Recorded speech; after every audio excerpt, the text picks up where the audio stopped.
It's day 2 of the Jeff Blashill era, and we're talking draft with Cam Robinson of Elite Prospects. Also, a little bit of an update on Mitch Marner and if the Blackhawks are even interested. Stick around for the CHGO Blackhawks Podcast.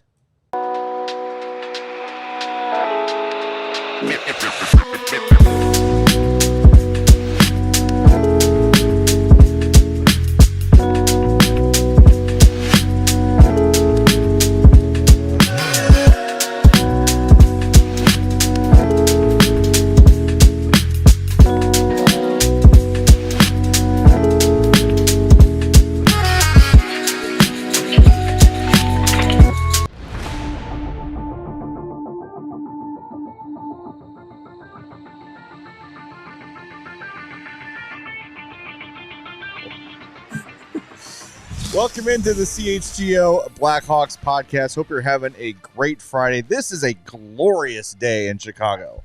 This day should be all the days. Damn near perfect. It is perfect outside, but don't go outside until at least 3 o'clock. Stick around and watch the podcast today. Why? We've got Cam Robinson from Elite Prospects joining us at 2:30.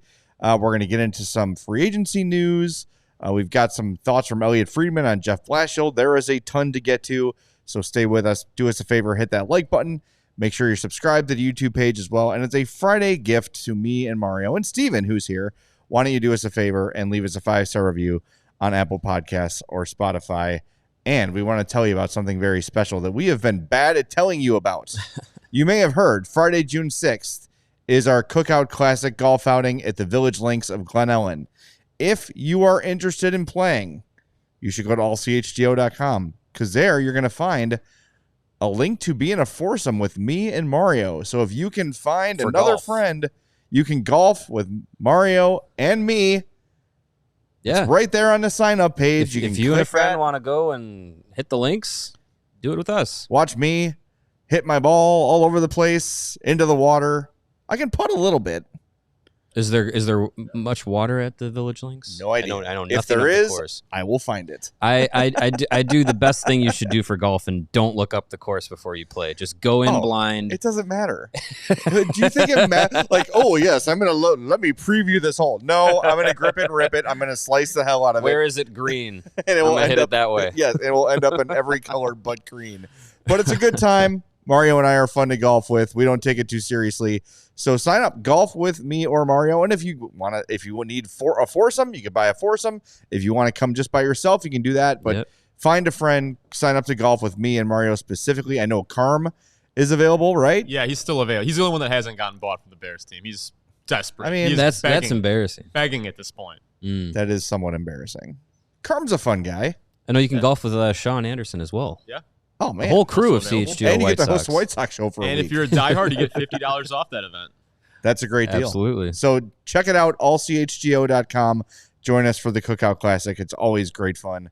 We've got another one coming up in August as well. Yep. So all that info at allchgo.com/event singular. This is a perfect day for golf. Oh man. I might ditch my family and just go golfing. That sounds great. Not the ditching family part. It's usually a path to finding more time to go golfing. Yeah, there you go. Plenty of time to golf after you repeatedly ditch your family.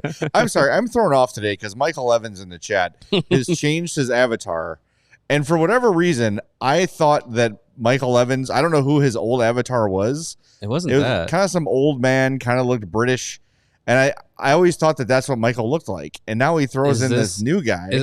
Is this Captain Lou Albano? It or looks is like this, an inflated Captain Lou Albano. Or is it Bam Margera's dad?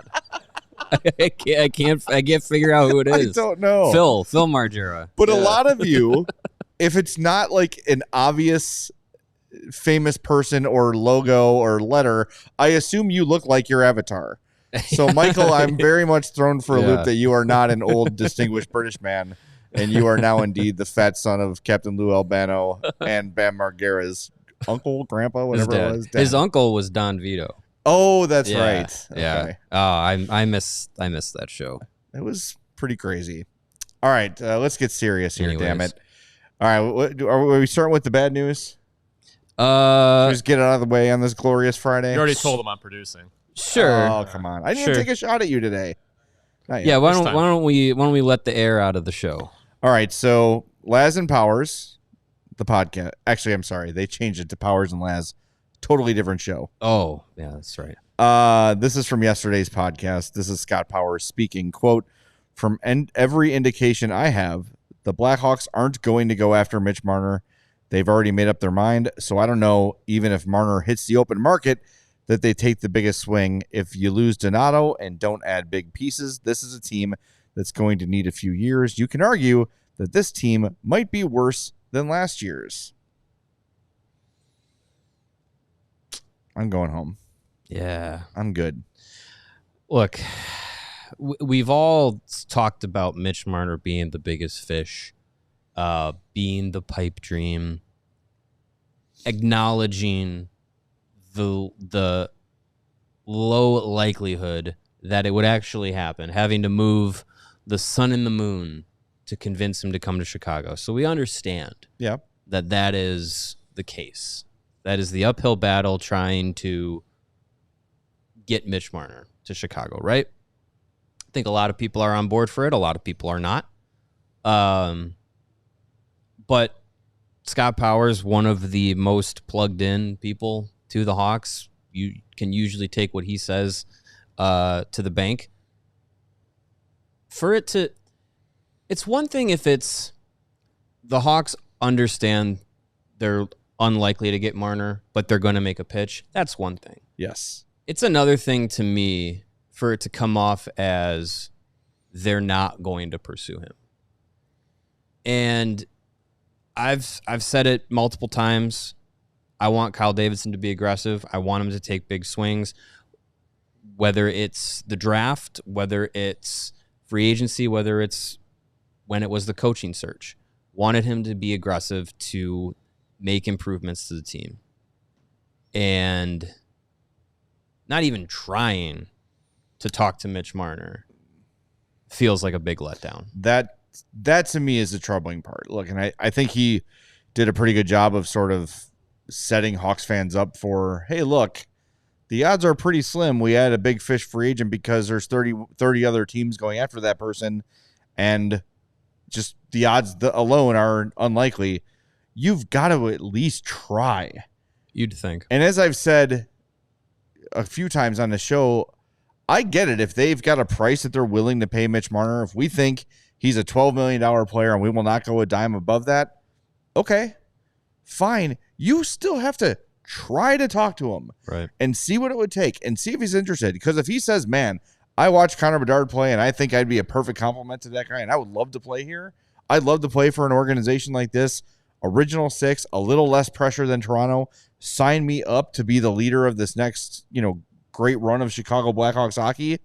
Hell yeah, you've got to have that conversation. Is he going to say that? Probably not, but you've got to at least ask. You've got to at least see if there's any interest there. And look, they may have already done that. They may have already talked to Mitch Marner's agent and said, eh? And he went, nah, you're good. No, don't waste your time. Don't make the call. It's not going to happen. He wants to contend, or he wants to stick it to the Leafs, or whatever it might be.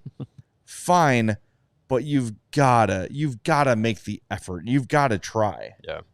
So that's a little bit frustrating. And look, maybe they end up with Sam Bennett and Nikolai Ehlers and or Brock Besser, whatever it might be, and that's fine. Yeah, great. That makes the team better.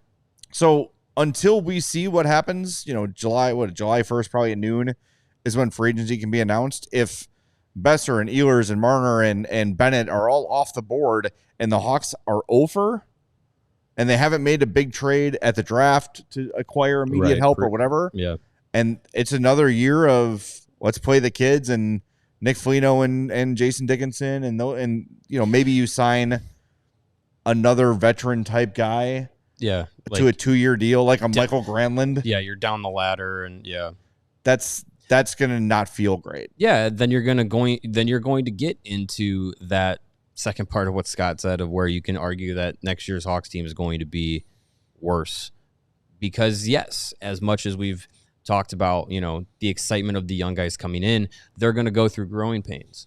I think if you go into the offseason and you upgrade who your veteran group was around the young guys from last year to this upcoming season. If you upgrade the veteran group, that's going to help insulate the young guys, and we can have half a lineup of young guys. But if you're then piecing it in with, like we said, like brought back from last year, Jason Dickinson, Nick Foligno, you have Teuvo and Bertuzzi, that's fine. But then you're adding in another. I don't even know who'd be the equivalent of, Alec Martinez and Pat Maroon and Craig Smith from last year. Who would it be this year? Even Brent Burns is one of the oldest free agents out there, but I'd probably kind of be like, well, if you gave him 1 year, is he any worse than what Alec Martinez would have done last season? All right, I'm going to go through the oldest guys available. Yeah, sort by age. Ryan Suitor, Corey Perry, Brent Burns, Jack Johnson, Trevor Lewis, Derek Ryan, TJ Oshie. Is he still playing? Jeff Petrie? No, I thought Giroux he retired. Is 37. Okay. Brad Marchand. Giroux can keep playing. Max Pacioretty. Pacioretty might retire. Kane. Patrick Kane. Robert Bortuzzo, Evgeny Dodonov, Matt Martin, Riley Nash, Luke Glendening. Yeah. James Van Riemsdyk. Hey, you want someone familiar with Blashill? There's Luke Glendening. How about Cam Atkinson? Because God knows the Hawks need more tiny forwards. No. Jamie Benn, Gustav Nyquist. It's going to be Gustav Nyquist. It's going to be. Oh, yeah. Plenty of playing time with Jeff Blashill. I know that's happening. It's 100% happening because it has to, so I can be frustrated. They'll bring back Andreas Athanasiou, too. Yeah. They'll re-sign John him. Tavares. I mean, Matt Duchene. See, and that's the thing is, it's like some of those guys, I'd be like Claude Giroux. I'd kind of be like, 2 years of Claude Giroux at 37, maybe. I'm not gonna hate it, but if we have a summer of what was that 2017 going into 2018 free agency class was Cam Ward, Chris Kunitz, and Brandon Manning. Yeah, NFL cool. Number 1 overall pick, Cam Ward. Sure, yeah. I just feel like that's gonna be underwhelming, and then that in turn I feel like would put more pressure on whichever young guys start out the year, because now it's, well, you're the focal point, you're the most important things, and I definitely understand and acknowledge that is the point. Their development is the point of all of this. Yeah. But right out of the gate, if you don't have that improved NHL veteran guys around to pick up the slack from what the young guys are going to expect to pull, I think you're going to run into a season that's going to be more frustrating than fun, at least to start. I just want to read this Scott Powers quote again about the team being worse. Okay, so I don't even know if Marner hits the open market that they take the biggest swing. So it doesn't mean they're not going to take a swing. If you lose Donato, which we don't know if it's going to happen or not, and you don't add big pieces, this is a team that's going to need a few years. You can argue that this team might be worse than last year. They're adding something. It's not going to be, I don't think it's going to be what you just talked about, a Cam Ward, a Brandon Manning, Chris Kunitz offseason. I don't think that it's pretty clear that it's time for the Hawks to get a little more aggressive in free agency. Even, let's remember too, we talk about Maroon, we talk about Martinez. They also brought in Tyler Bertuzzi and Teuvo Teravainen last year. Mm-hmm. I saw our pal Windy City Hockey say that Kyle Davidson's a bit of a coward when it comes to free agents. You got 2 of the biggest prizes available. Last year, he went hard after Jake Gensel, who chose Tampa. So maybe he saw that it was time to pursue a free agent. Maybe he's just got a fear of rejection. I know I've been a 14-year-old boy in high school before too. Fear of rejection is real. You stop going after the big fish, and you just you live your life. You're really burying yourself today. I'm sure your wife's gonna love to hear that you stopped going after the big fish. When I was 14, things changed changed as you grow in high school. Yes, good job. Yes, I was rejected once and I never tried again. That's it. My wife asked me, after 6 months of dating my wife, she's like, "So, are we a thing?" I'm like, "Do you want to be?" And she said, "Yes." After 6 months of dating, are we dating? Yes. Yeah. Well, that's it. So, anyway, let's not panic yet. Topic, I think we all sort of knew, as you said, Mario, Mitch Marner was a bit of a pipe dream. But if they don't try at all, that's frustrating. And Yeah. I have a big problem with that. I have a big problem with not making a legitimate push to get Mitch Marner on this team. That would be a problem for me. If you try and fail like you did with Jake Gensel, still frustrating, but at least the effort was made. Yeah. I'm really hoping that What there is at least a legitimate effort made to get Mitch Marner. I want them to have a, plan A, plan B, plan C, so on and so forth for free agency. Yeah. And you would expect plan A is at the top of the list is Mitch Marner. You think? But if you start at the top of the list of like plan A is Brock Besser and Nikolai Ehlers, and then you work your way down from there, that's far less of a cushion to work your way down from. Yeah. I don't know. You could still land plan A in that case. And that would still be good. That would be a marketed improvement. Yeah. I just think, you want to take a swing at Marner. Why not? All right. Break zone time. Back in 2 minutes. Make sure you hit that like button for us. We are very close to 100. Let's get over there. And we'll talk to you then on CHGO Blackhawks. Hey, if you've ever tried to buy a home, get a loan, or if you've ever just dealt with money stuff in general, you know it can be a lot. That's why we want to tell you about the Rate app. It is a serious game changer. You can get pre-approved for a mortgage in minutes without the need to jump through a million hoops. And if you're thinking about a home equity loan or personal loan, you can secure one in under 15 days. The Rate app also helps you find the best homeowners and auto insurance based on what you actually need. The whole app is powered by AI, so it's smart and saves you time and money, and something that is different than other apps that say they do the same things. With the Rate app, you also get over 800 free wellness videos, stuff like meditation, breathing exercises, stretching, basic tools to help you feel better both mentally and physically, because we know if you're stressed out about your mortgage or your loan process, you need to relax, and the Rate app can help you do both of those things. And once once the loan and mortgage is covered, you can breathe, stretch, meditate, and feel better. Download the Rate app today to get started, and through the Rate app, you can enter CHGO's Summertime Sweepstakes.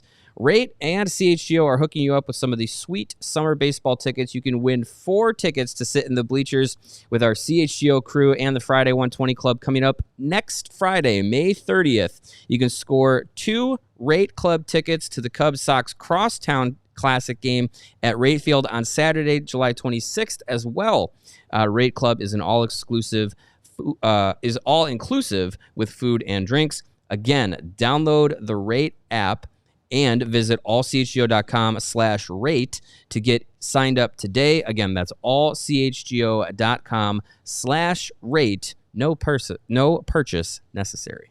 And just like your favorite team needs a home ice advantage, your home needs a home floor advantage, and Empire Today can help you get it. Empire Today has flooring experts, dedicated flooring professionals who focus on flooring every single day. You want your flooring experts breathing, eating, drinking flooring, nothing else. It's all they care about. You go to those big box stores, they're focused on toilet plungers and light bulbs and mulch. No. Flooring is all I want from my flooring experts. That's why Empire Today is your best bet for a new floor. They can help you pick the right flooring and the right colors for your space. They bring the showroom right to your room. See how everything looks with your furniture in your house. You get precise measurements taken and have all your questions answered, so there are no surprises. And with Empire Today, you get clear upfront and all-inclusive pricing. Plus, you can schedule installation as soon as the next day. So schedule a free in-home estimate today. CHGO listeners can receive a $350 discount when using the promo code CHGO. Yes, that's right, a $350 discount with code CHGO. Restrictions apply. Visit empiretoday.com/CHGO for full details. Just to kind of tie a bow on this Mitch Marner thing, you talked about him having plan A, plan B. I think regardless of how you feel about Kyle Davidson, I think it's pretty clear to see that he is not I think a lot of our complaints with the last general manager was he kind of GM'd on like a year-to-year basis. I'll figure out next year. Kyle Davidson has a multi-year plan. He's got a multi-year vision, and I think he does have several scenarios played out in his head in terms of free agency, potential trades, things like that. And I feel like every time like people are the most down on Davidson, he kind of does something to win people back over. He did it with the Seth Jones trade. He's done it with other acquisitions, having good drafts, things like that. So I do think he has a plan. I do think that they will add at least one significant piece to the forward group this summer to make the team better. Because that's what Scott Powers' point is. If they lose Donato, don't get Marner, and add nothing, then they're going to be worse than last year. Well, yes. But what is the likelihood that nothing happens this offseason? That they add nothing and lose Donato? I don't think that's very likely. Yeah, I mean that seems less likely. What's more likely? Going after Marner and getting him, or getting absolutely nothing in free agency? What's more unlikely? More unlikely. I think it's more unlikely that they do absolutely nothing. Yeah. All right. Let's get some super chats in here. I know we had a couple queued up before we move on to Elliot Friedman's thoughts on Jeff Blashill. Sam with a $2 super chat. Thank you, Sam. I'm sure there's a comment somewhere to match that. We'll find it. McLovin01 says, if we don't get Marner, how will we be worse than last year? Won't the youth progress? And we'll get some new faces. That'll help. That's kind of what I was just saying. But yeah, I also think you factor in Frank Nazar, first NHL season, now as a pro from day one. Levshinov, if he makes it. Rinzel seems like he's going to be a day one defenseman. Probably, so, yeah. I think just natural development will make the team better too. And let's be honest, as much as you might not like Jeff Blashill, I'm fairly confident in saying he's a better coach than Anders Sorensen or Luke Richardson were. We'll see. Yeah. He had a better winning percentage with a arguably worse roster in Detroit. Yeah. So we'll see. And you're getting, if it's true that it's Mike Vellucci, we don't have any confirmation on that. But if Mike Vellucci's the assistant and Mike Pekka's coming along from the Rangers, you've got Pekka, who is a longtime, really good NHL player. Vellucci, who is a longtime coach, assistant, etc. Yeah. The staff will be improved, theoretically. A full year of Spencer Knight. Right, yeah. Yes, the team should be better. Yeah, I mean, even if there's no changes. You're banking that each young guy takes a step forward. And for Nazar, that's going from, an exciting rookie to established NHLer, like guy that you can consistently rely on night after night after night. You're no one in that young group is a day one star yet in the NHL. No. They have to get to that first step forward of, bright shining lights rookie. And I think Sam Rinzel, like you said, might be a quick progression. Yeah. Frank Nazar, I think the way that he finished last year and how he's been playing at the World Championships, that's a really good indicator going into next season.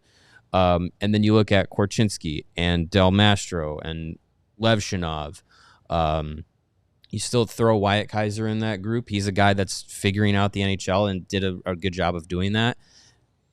They all are still taking those young progressions. And I think Korchinski, his next step is, am I an everyday NHLer? Same with Levshinov. Am I an everyday NHLer? You get to that point, and I think that's when you can start having some fun with these young guys, that they just establish themselves of, I can be in the NHL. Yeah. And I'm not just a rookie getting an opportunity. I've grabbed at that opportunity. Well, I think too, just like, I think Nazar is a good example of a guy who they left a spot open for last year, didn't grab it out of training camp. Yeah. Had to go to Rockford, get things right, and then came back and then was really, really good. I think just coming into a camp knowing you've got a spot is going to be really helpful too. Like, I don't think Frank Nazar is not playing in Rockford again. I can't imagine. Like, unless it's a injury rehab or something like that. Yeah, I can't imagine. Frank Nazar is done being a Rockford Ice Hawk. He's an NHL player. He knows it. So I think just coming in knowing you've got a spot is a good thing. I don't think Rinzel's got that. I don't think Levshinov has that. I think aside from Nazar and Slaggert, because he's on an NHL only deal right now. Yeah. I mean, he knows he's got a spot. You still have to earn it. You still have to earn everything.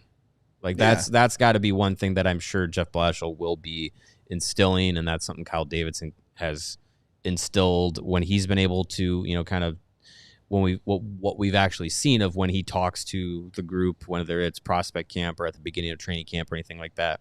He conveys that message of trying to earn things, and Nick Foligno's talked about that as well. Like, so that message definitely has to still get across and land, because I think we've seen cases where it might be a young guy is told, yeah, you have a spot, and then the foot comes off the gas a little bit. Lucas Reichel. I think that there's a case to be made that may have happened to him going into last season, 2 seasons ago rather.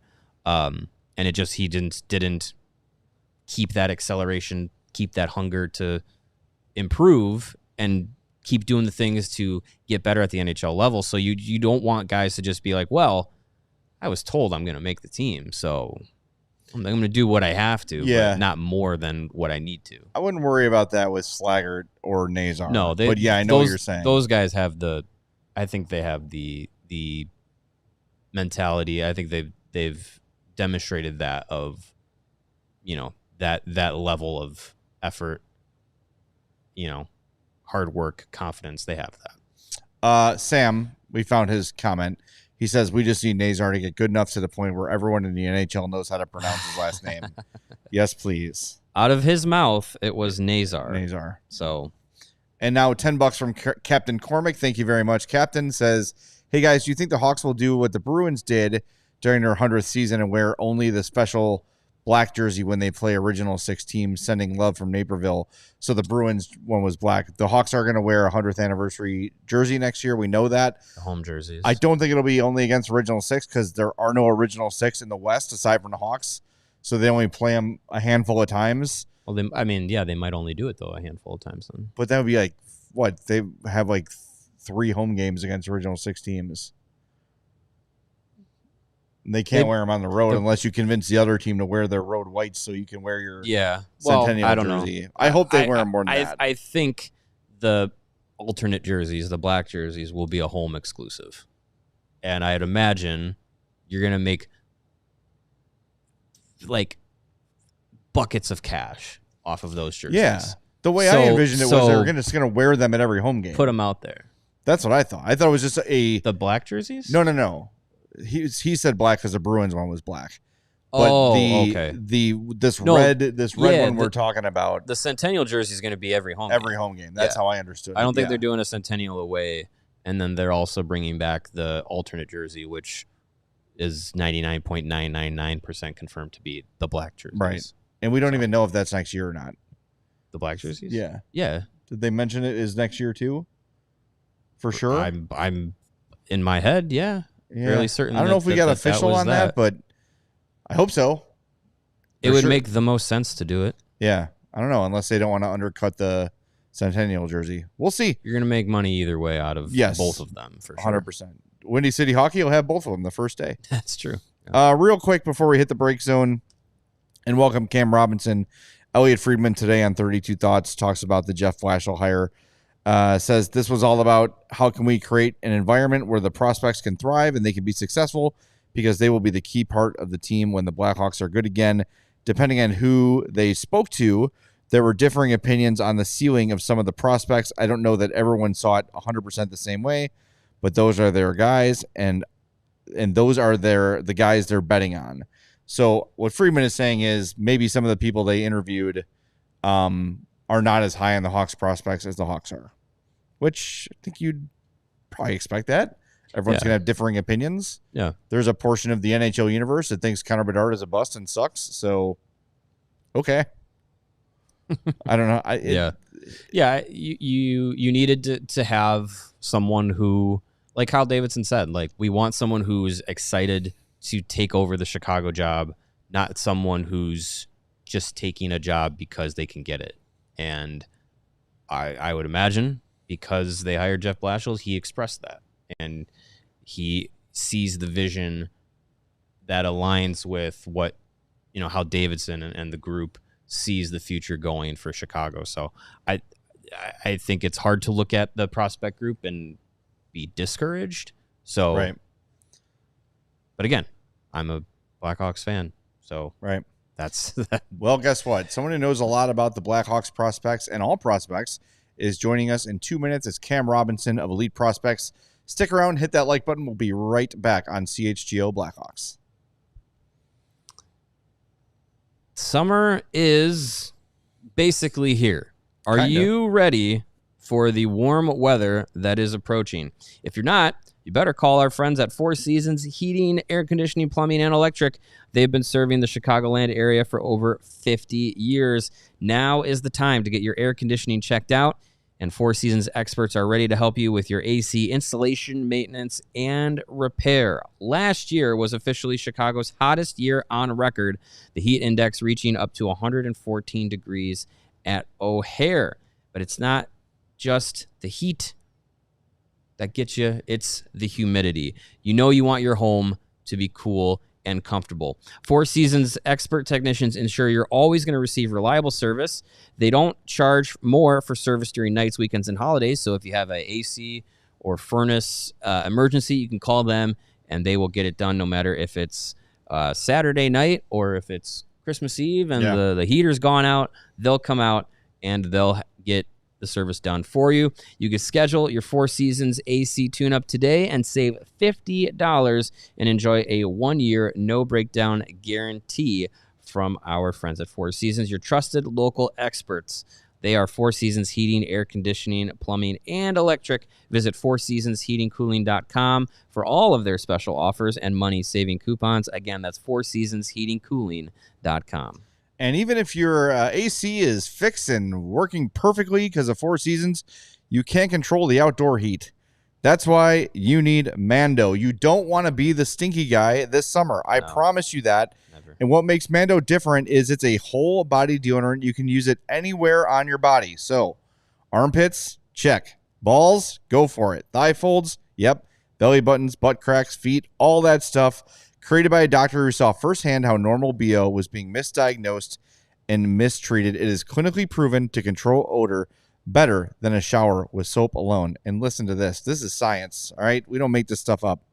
12 hours after a shower, the average man's grundle odor level was a 5 out of 10. With Mando, the average grundle odor level is 0 out of 10. That is a nice, fresh grundle. That is the scale you want to be 0. Yes, a 0 out of 10. And we do always salute the Grundle Sniffers Union of America. Thank you very much for your service. Thankless work. Mando's starter pack is perfect for new customers. It comes with a solid stick deodorant, cream tube deodorant, 2 free products of your choice like the mini body wash and deodorant wipes, and free shipping. And as a special offer for our listeners, new customers get $5 off a starter pack with our exclusive code CHGO. That equates to over 40% off your starter pack. Use that code CHGO at shopmando.com. That's SHOPMANDO.com. Please support our show and tell them we sent you. Smell fresher, stay drier, and boost your confidence from head to toe with Mando. And that brings us awkwardly to our guest. Scott, I don't know what his grundle level is, but I'm assuming it's fine. Cam Robinson of Elite Prospects. Cam, thanks for joining the show, man. We appreciate it. How is your grundle? What an intro. Fine. My grundle's great, boys. Haven't worked out today or anything, so it should be low on the grundle scale. Perfect. That's good. We'd have it no other way.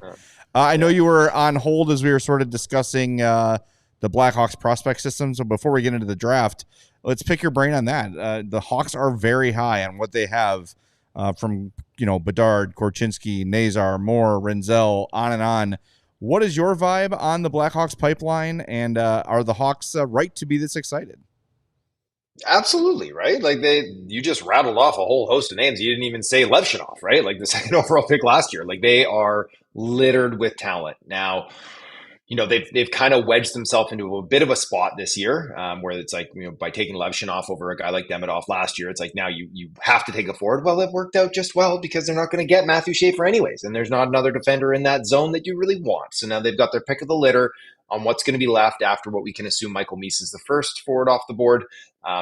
They're sitting pretty. They're going to look to probably add some more veteran win now pieces in the next year or two, and that might come at the expense of some of those prospects if they look to trade them. Because there won't be jobs for everybody, but it's a good problem to have. You want an abundance of talent that you can then start to spread around the league if you need to get some guys that can help you win right away.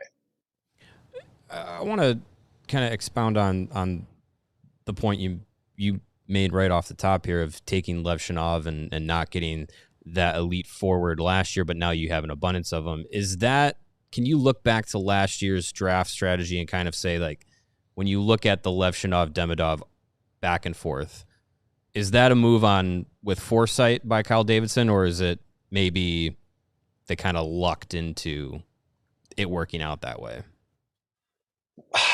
Well, let's just say this is that, if they had known that they weren't going to be able to get Matthew Schaefer this year, then yeah, great foresight to be like, hey, there's not another defenseman we're going to like next year. Let's go ahead and take the best one available this year, and we'll figure it out next time. I think it's more of just it's lucked into that. I think every year is its own individual year. You don't really start projecting the 2026 class right now when you're getting ready for the 25 one to be like, oh, what organizational need do we have for next year that we need to fill? No, you're focused singularly on getting the best player available for you at that moment. And for Chicago, Levshinov, he's going to be a very good player. He's going to be a very impactful player. He's going to chew up a ton of minutes. He has size. He has skating. He has offensive upside.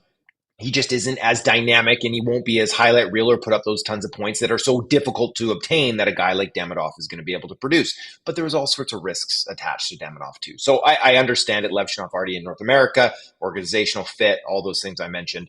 And now in a lighter draft class, you have another high pick. But you do, it's kind of like 2017 this draft year, where there's a lot of centers at the top, and none of them are slam dunk home runs. But as we saw, Nico Hischier went first that year, terrific two-way center, right? Elias Pettersson went that year. Gabe Velarde went that year. Like, there was a lot of really good centers that ended up going in and around that top 10. And so I think if Chicago opts to go the center route, they have several good options. And if they opt to go the big winger route, they've got Porter Martone sitting right there too. So you mentioned that Misa is almost a certainty at number one. Was the James Hagens as an Islanders fan thing a little bit overblown in your mind?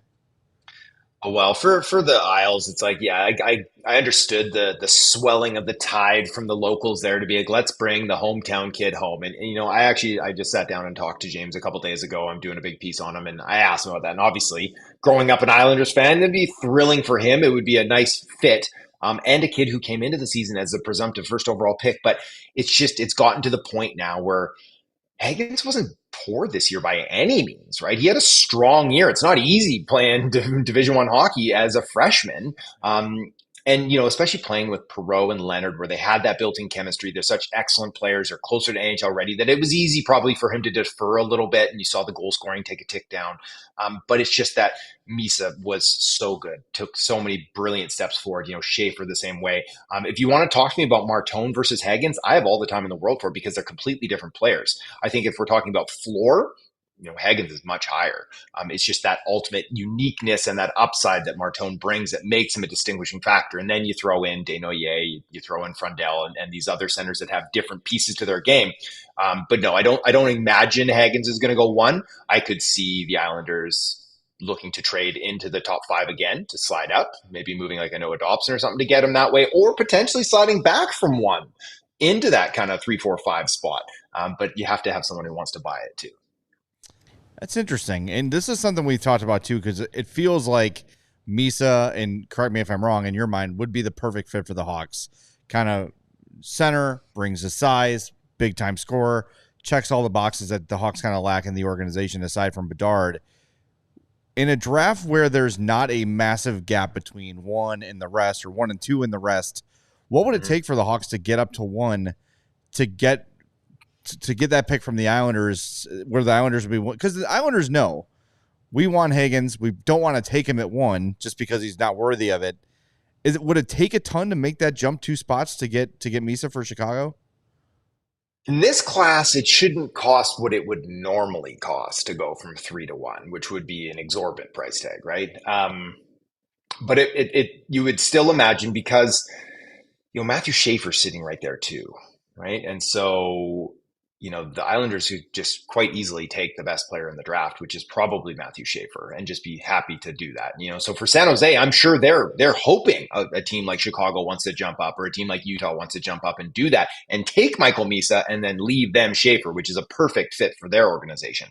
But for Chicago, I think it would probably cost you either a lot of draft capital, maybe that's costing you number 25 plus an early second plus a prospect probably gets it done. I'm not saying a high end prospect, but you're for sure probably losing that 25th overall pick. Yeah, I mean, I think if the Hawks are that set on getting, if it's Michael Misa being their guy, we've just been talking for 30 minutes before you joined the show about wanting Kyle Davidson to be aggressive. Go out and do it. If you have conviction to do that, go out and do it. Wanted to ask you and Chris Peters collaborated on a mock draft recently where you were tasked with picking for the Blackhawks, and you went with Porter Martone. What went into that decision for you in that scenario? Is it more what's on the board, or is it more, do you feel like he is probably best fit for what Chicago needs? Yeah, with Misa off the board, I'm strongly convinced that Porter Martone should be the pick for them. Now, whether or not that ends up being the case, we'll have to wait and see. And I know there has been a lot of buzz that it could be Anton Frundell. I also polled 10 executives and scouts from around the league, and one of the questions I asked them was, who's the top forward? And nobody said Anton Frundell. And I know that there are some teams, or at least putting the buzz out there, that maybe they have him as their number one forward on the list. But for me, for Martone, it's the size, right? He's not a traditional power forward. Like, he's not going to run guys through the end wall all the time, but he has some of that in him. He dropped the mitts a few times this year. He can be a real force to be reckoned with if you can get that spark to be lit consistently. But his playmaking ability off the wing is through the roof. Excellent handles, great puck protection, can get to the dirty areas, will get to the dirty areas and score goals that way too. Has a heavy release, but it's the combination of skills in that big frame that I can just envision you package him up with Connor Bedard. And now, role reversal where you've got the playmaking winger and the shoot first center. It works sometimes, right? We've seen it with Austin Matthews and Mitch Marner for years and years, right? Nikita Kucherov and Stamkos. We have these examples of it, and when you can get a big body. Martone kind of reminds me a little bit like Todd Bertuzzi, who everybody thought he was going to be this monster power forward just because of how big he was, but he was more of a skill guy.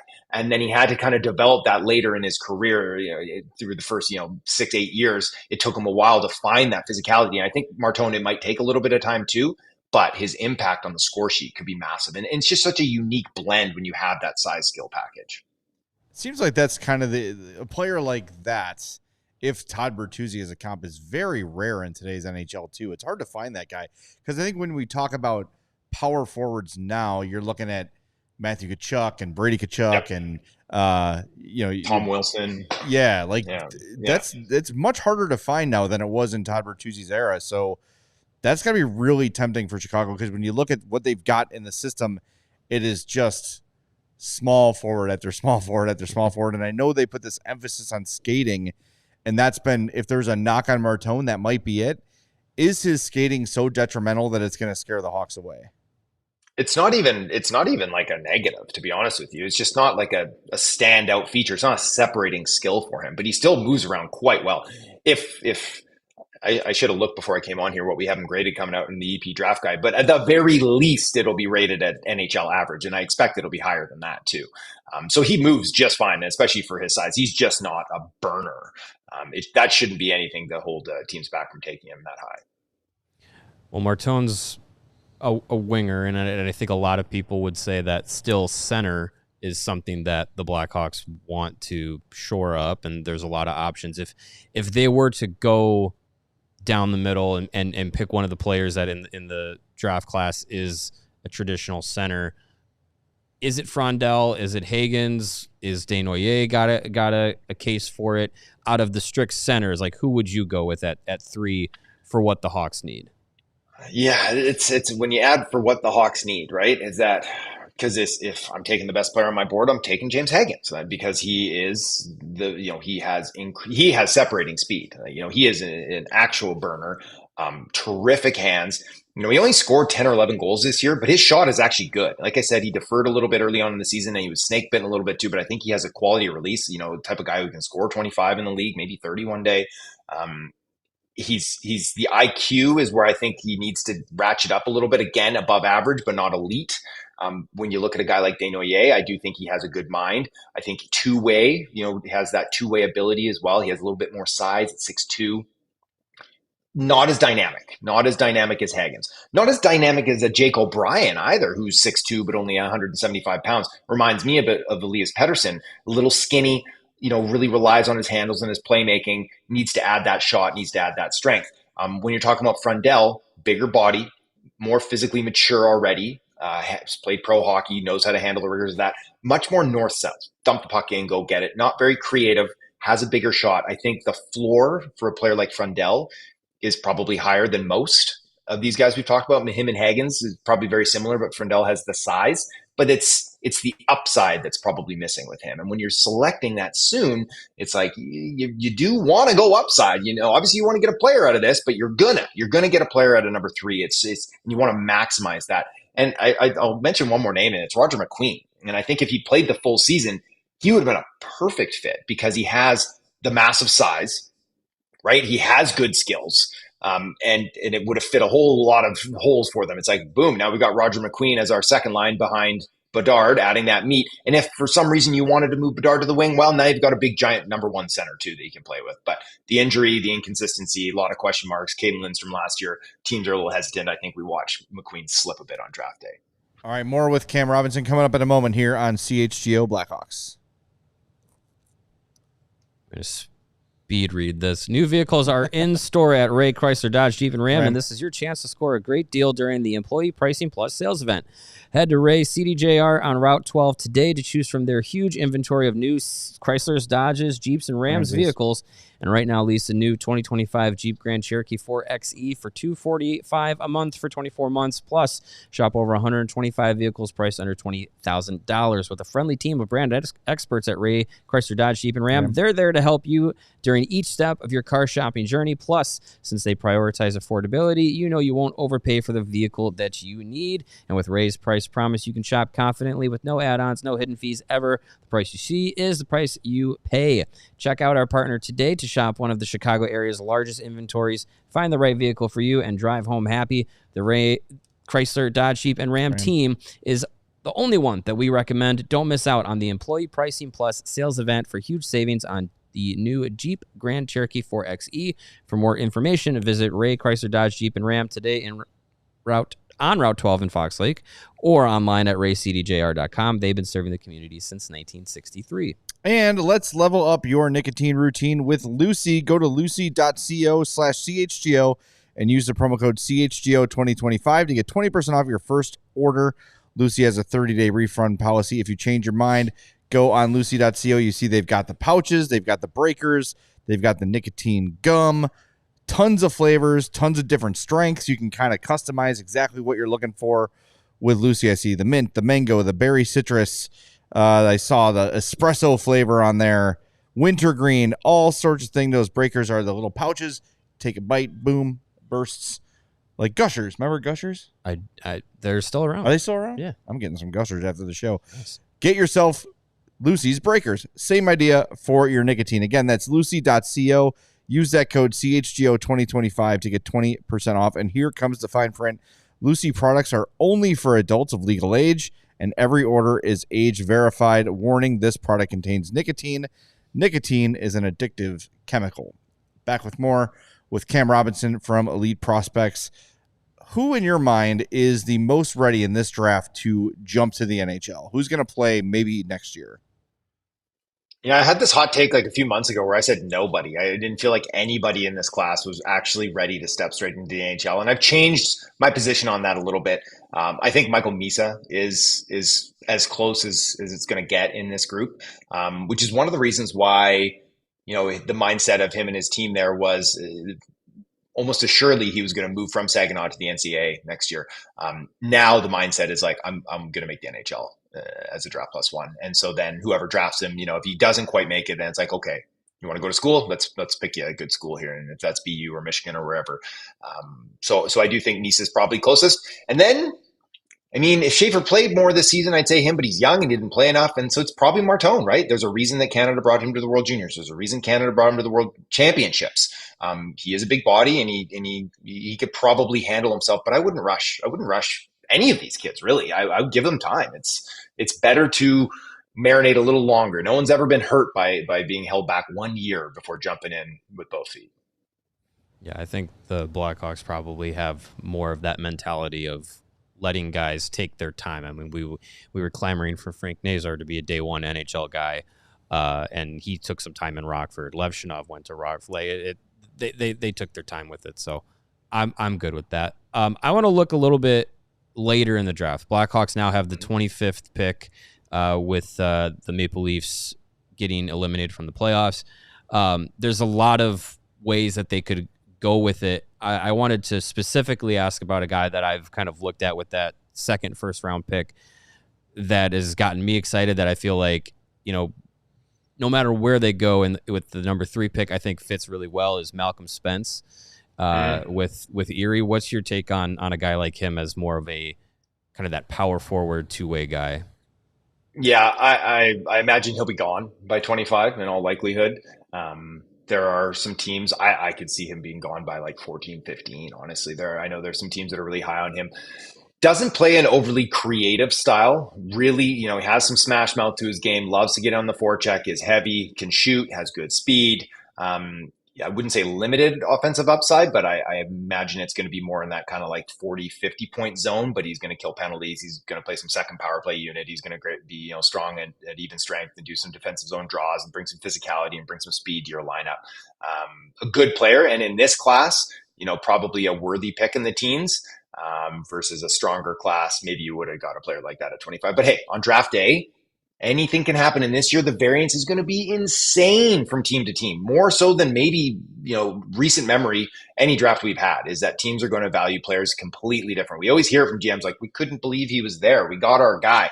This year, they're really going to mean it, because they might have somebody 8 and they're going to get him 25 or something like that, because it is going to be incredible variance. Who else might be there at 25 that that could be a fit? Oh gosh, like I said, the variance is so crazy that it's really hard to know, but there's going to be a lot of options. Like a kid like Cole Reshny, who had a tremendous back half of the season, really strong U18s. He could still slip into that zone too, right? Like a slick kind of playmaking winger. Another slick playmaking winger is, Ben Kindle put up like, I think 99 points in the West. There's a world that he could be there, but more realistically, maybe like a big body like Shane Van Saggy, playing at Michigan State there. He's like a power forward, and he has enough skill that he can project, but he's probably going to be a third line type, but he's going to be one of these like heavy, hits hard, skates hard, shoots hard type of player that you're like pretty confident you're going to get a lot of NHL games out of. Colin Potter, arguably the best skater in the class, great wheels, not the biggest player. I'm really curious. I'll be in Buffalo there in a couple weeks for the Combine to see exactly where he stacks up. If he's, closer to 5'11", or if he's closer to 5'9", that's going to impact his status kind of thing. Braden Coots, another really speed-driven, pacey center out of Seattle in the Western Hockey League. I could see him being around there. Bill Zonin out of the Quebec League, good handles, skates hard, hits hard.